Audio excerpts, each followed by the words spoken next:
The term volvulus actually comes from the Latin word volvere, which means to roll. So a volvulus is an obstruction caused by a loop of the intestine that rolls or twists around itself and its surrounding mesentery, which is the tissue that attaches the intestine to the back wall of the abdomen. The three most common types of volvulus are a sigmoid volvulus, which happens in the last part of the large intestine leading to the rectum, a cecal volvulus, which happens in the beginning of the large intestine, and a midgut volvulus, which happens in the small intestine. Now, a sigmoid volvulus is the most common type of volvulus, and it can happen in a variety of settings. One classic one being pregnancy, because the growing fetus can cause displacement and twisting of the colon. It can also develop, though, in middle-aged and elderly individuals. This can sometimes happen as a result of chronic constipation, where a big load of stool can act like a pivot point around which the rest of the colon can twist. Hirschsprung disease, which is a disease of the large intestine that causes severe constipation or intestinal obstruction, therefore raises the risk for developing sigmoid volvulus. In addition, there are also abdominal adhesions, where internal scar tissue creates a physical attachment between two parts of the abdomen, which again serves as a pivot point around which the colon can twist. A cecal volvulus is usually found in young adults, and usually happens in individuals who didn't develop their abdominal mesentery normally during fetal development.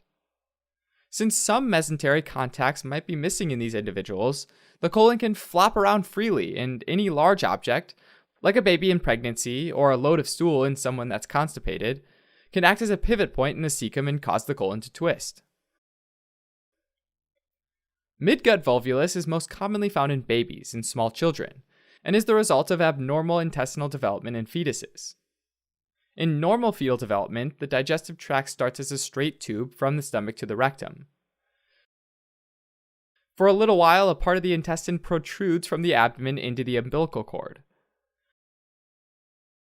Once the fetus reaches around 10 weeks, though, the intestine pulls back out of the umbilical cord and returns to the abdominal cavity and makes two turns, so that it's no longer a straight tube. Malrotation happens when the cecum and the appendix, which are normally found in the lower right side of the abdomen, stay in the upper right side. Babies with malrotation can later develop twisting of the small intestine, which is a midgut volvulus. In any type of volvulus, a portion of the intestines becomes twisted and it pinches the lumen shut and results in bowel obstruction, which prevents the normal passage of digested food and water. Sometimes the mesentery can get so tightly twisted that blood flow to that part of the intestine is cut off, which leads to infarction or death of the intestinal wall. This can cause a variety of symptoms, ranging from mild bloating and constipation to severe pain and bloody stools. In fact, bowel infarction can also cause the intestinal wall to break down and allow the bacteria in the gut to move into the body, which causes sepsis and the potential for cardiovascular collapse. Abdominal x-rays are usually used to diagnose volvulus. These x-rays show the shape of the volvulus, which can look like a bent inner tube or a coffee bean. A barium enema can also be used to show a bird's beak shape, enlarged at one end and tapered at the other end, which is the point where the bowel's twisted. A sigmoid volvulus is usually treated with sigmoidoscopy, an examination of the sigmoid colon using a set of flexible tubes inserted through the anus. If the tissues look normal and pink, the tubes untwist and decompress the colon to relieve pressure. A similar procedure that goes a bit further in, called a colonoscopy, examines the entire colon and can occasionally be used to resolve a cecal volvulus. But a midgut volvulus can't be treated with a colonoscopy, since it's even further back in the small intestine.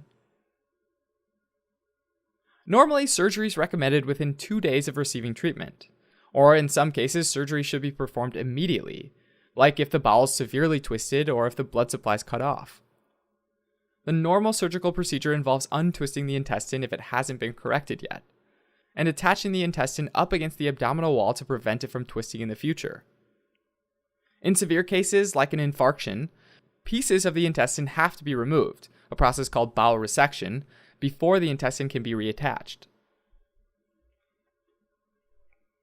Alright, as a quick recap, a volvulus is a twist in the intestine and surrounding mesentery, and it's most commonly found in the sigmoid of middle-aged and older adults, the cecum of young adults, and the midgut or small intestine of babies. Volvulus results in bowel obstruction and can sometimes cause infarction or death of the bowel tissues. Volvulus is diagnosed using x-rays and is usually treated with surgery to remove part of the bowel and attach the bowel up against the intestinal wall. Thanks for watching. You can help support us by donating on Patreon, subscribing to our channel, or telling your friends about us on social media.